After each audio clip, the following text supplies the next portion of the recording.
Welcome back to GlobeTrotting. If this is your first time or you've not subscribed yet, hitting that button would really help support the channel. Just over 5 years ago, Qantas announced the permanent retirement of its 747 fleet, accelerating the process. However, before the airline chose to retire the type, it confirmed it would ground the jet temporarily to combat an evolving economic situation. So why were the planes grounded? Then why were they retired? And was this a decision that was anticipated, and what has followed?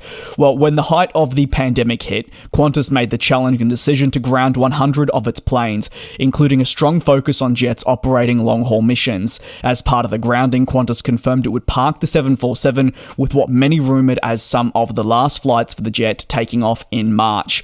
When the grounding happened, Qantas did not immediately confirm if any plane would be retired permanently, instead choosing to take a more measured approach before making any knee-jerk reactions. This measured approach proved to be the right decision, as demand would return far slower than any airline could have imagined in that short-term period, while also returning in the end more quickly than what forecasting would have stated after restrictions were imposed years down the line. The slump in travel demand meant that the return to service of planes such as the 747 were to be very unlikely, and Qantas were instead favouring the 787 Dreamliner, even the A330, to operate these jobs, albeit with reduced capacity.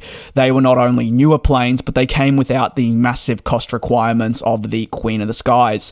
Before the grounding, it's important to note that the 747 fleet had already reduced quite considerably, aligning with the airline's long-planned decision to phase the aircraft out in the early 2020s. It was primarily seen across markets such as Tokyo, Santiago, Johannesburg, and even San Francisco, those cities down massively from what the 747 used to fly towards.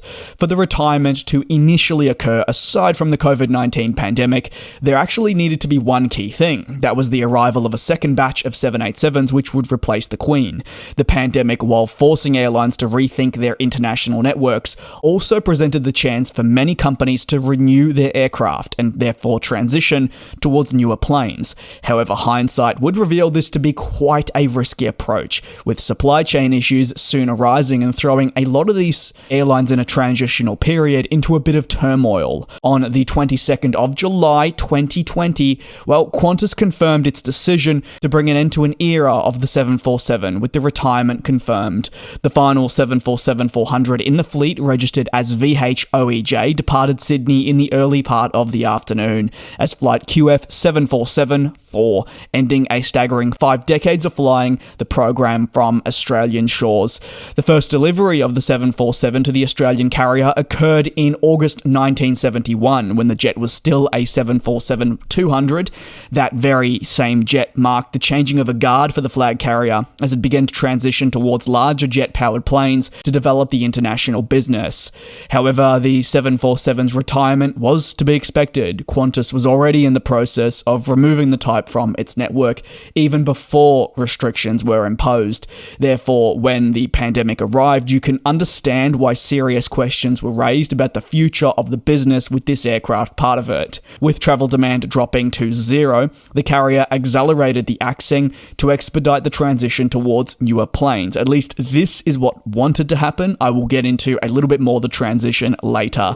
But with no real need to operate these larger planes on the network, Qantas made that decision that they would move ahead with the A380 as their only quad-engine plane, and instead rid themselves of the 747, which had had a wonderful stay. The consensus was it was time to move on. As a result, the retirement did not by any means come as a shock. While an accelerated retirement aligned with the decisions many airlines were making, it still occurred at a time when aviation enthusiasts were unable to farewell the aircraft properly. And obviously, Australian aviation enthusiasts were not the only one that missed out on the opportunity to say goodbye to some of their beloved aircraft that had been around for decades, the pandemic taking a lot of these planes from us, arguably just all that little too soon. What happened after? Well, replacing the 747, given its importance and long-standing history within the Qantas operation, was always going to be a very difficult task, some would label impossible. However, much like other airlines without a dedicated replacement,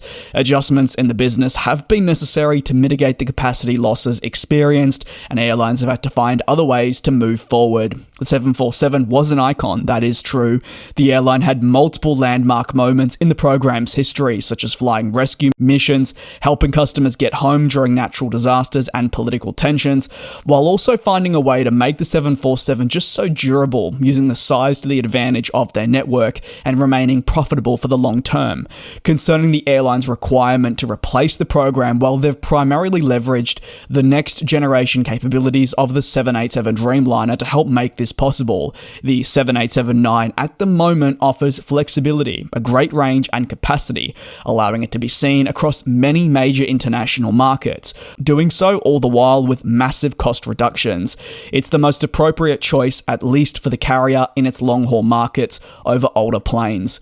While not for the long term, Qantas has also retained its Airbus A380s. The Super Jumbo has helped the company cope with the delays in acquiring the 787 and meet capacity across high-density markets.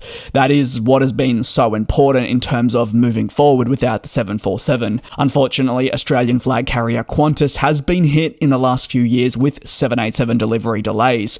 This playing a role in obviously its ability to really replace capacity lost from the Queen of the Skies. While things have slowly but surely improved, delays in the acquisition of the A350 and so forth have all made things just that little bit more challenging. The 747, it remains an icon, and while for every airline it has been a challenge to replace, the industry just finds itself in an era where these larger planes are no longer as favourable and certainly don't bring the cost benefits of newer ones. So if you're an airline, you have to adapt, respond, and find somewhat of an alternative. The A350-1000 we know will help replace the A380. Additionally, it'll be complemented by more 787s. These two families will provide a very solid platform for the flag carrier to serve its international network, and to be honest, the 747s are dearly, dearly missed. But I really do appreciate your support. Thank you for watching, take care, be safe, and I'll see you in a couple of days for more industry analysis.